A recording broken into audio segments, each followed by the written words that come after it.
Guys, I'm Steve. Welcome back to the channel. Welcome back to another video. If it's your first time stopping by the channel, hit that subscribe button. Trust me, you won't regret it. You're a returning subscriber as always, guys. Welcome back, and I do appreciate the support. Guys, news broke on the evening news out there in St. Louis, Missouri. Shout out St. Louis last night about a horrible story about a child that they called 911 and said it was a child in distress this past Monday. They went and arrived, found the child, took the child, in the EMTs, first responders took the child to the hospital where he died.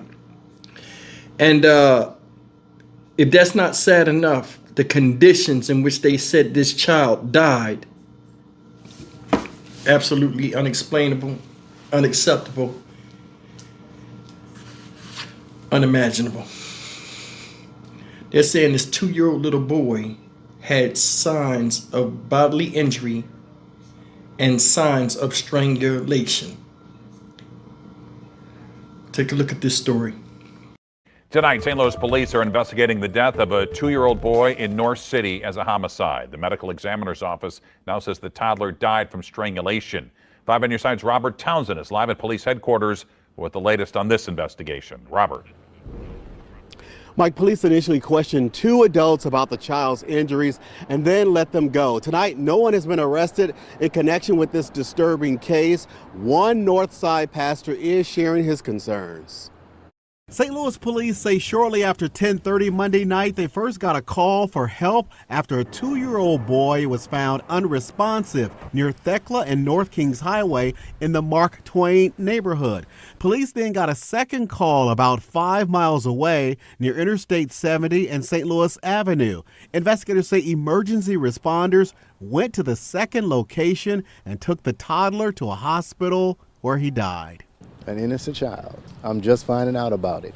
The Thekla location is just down the street from North City Church of Christ. Rodney Weekly is the pastor. It right in my own backyard. I just hear something like this. It's just sad.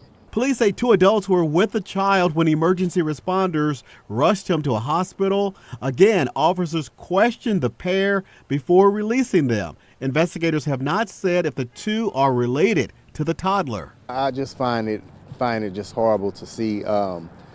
Unfortunately, things like this is going to keep happening until we hold people accountable. Wednesday, the medical examiner's office said it found the child had evidence of strangulation among other injuries. The child's cause of death is now ruled a homicide.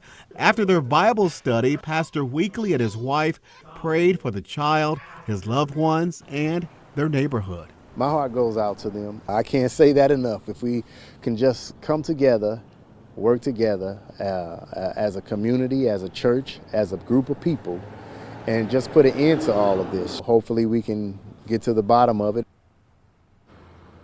Police called that incident suspicious. They're asking anyone with any information to call St. Louis Police or Crime Stoppers. We're live downtown. I'm Robert Townsend. 5 on your side. All right, they said the child was unresponsive when they got there and later died at the hospital. Let me explain something to you. When they're saying people are unresponsive, they're usually dead already, but they say they're confirmed dead at the hospital or they later died at the hospital. They come in there dead. They try to work on them. They don't come back to life. Such is the case with this. This is absolutely horrible. In today's society, this type of stuff even happens. A 2-year-old boy ain't nothing but what, 1.5 feet tall? And somebody strangled him. Said he had wounds on his body, other injuries on his body. So he was being abused by somebody, and they said they had 2 people. They don't know if they're relatives or not. They were questioned and then released. Now, I don't know if they would, the way I'm thinking this happened, they questioned them on the spot, and then they were released, got the information they needed, where they lived or whatever, and the child was confirmed dead later on. So we could probably expect some arrests coming soon. But just think about this, man. I mean, damn. Children getting picked off like nothing nowadays. Don't matter your age. 2 months, 2 years old, they don't care. It's like, man, people are so heartless and self-driven and just easily agitated by children a lot of times that come from their own loins. Make it make sense. Now, trust me, the hardest point to me, I think, raising kids is from 6 months old to about, 2 years old. Because they trying to get a sense of self. They trying to see what they can get away with. They trying to understand you. You trying to understand them. They cry a lot. They don't understand a lot of things about life, patience, and all this other stuff. And that's normal. And it's nerve-wracking. Trust me, kids do be making you want to, you know what I'm saying? But damn, to act on that say a lot about you. You know, like a lot of times impatient people are out here having kids. You know, a lot of people are not on birth control, and a lot of people are not responsible with their own bodies. You know what I'm saying? A lot of people out here, man, they having kid after kid after kid, and they get overwhelmed, and the kids pay the price because the parents can't handle life that they created for themselves by bringing another life into the world. I just did the story about the guy out there in North Carolina. I said North Carolina like I'm not here. Zebulon, North Carolina. Shout out Zebulon. You know what I'm saying? Wellington Dickens. This guy killed 4 of his kids. One of them was a stepkid. All different times of the month. I got another story coming up about that, with more information about that. That's the big story that's going around. Put him in the car trunk. Then call 911. It's just wild, man, how like people have no compassion. Adults have no patience with each other. Road rage. Look how many hit and runs it is right now. Let's just focus on it. Look how many hit and runs there are now.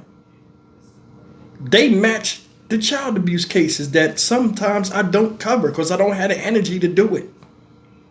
I mean, what can I say that I haven't said already? To strangle somebody to death, you have to hold them till after they get limp and stop breathing. You still have to hold them for some time to kill them. At 2 years old, I know another kid didn't do that to him because when he stopped moving, they would have let him go. A grown up, that's nothing but hate.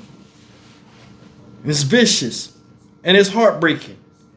I don't know if you guys ever went and attended a funeral for a baby or little kid. It's something about seeing that casket, a little casket, well, any casket for that matter, a little casket with a little boy in it that does something to your soul.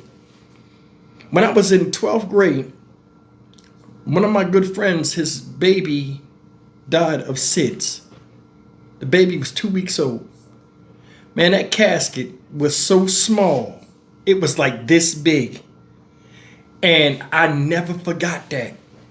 I never forgot how the baby looked. Like, it didn't look real. And like, I mean, that's something that's stuck in my mind and I never forgot that. And every time I do stories about children dying and stuff like this, I think back at that. Nothing in this world is that bad where you hurt a child because they don't know better. And they don't have no choice but to be around the abuser a lot of times. No compassion, only anger, hate, destruction from something beautiful that somebody built that's no longer here, and somebody else that can't replicate what this person made, i.e. give life, could have benefited from the joy that this child would have brought and the love they have for children they can't have. It's always something that can be done, but people don't think when they angry. I'm Stock Market Steve for the Dynamic Reason channel. As always, like, comment, share, and subscribe. I will see you in the next video. Take care. May this little boy rest in peace.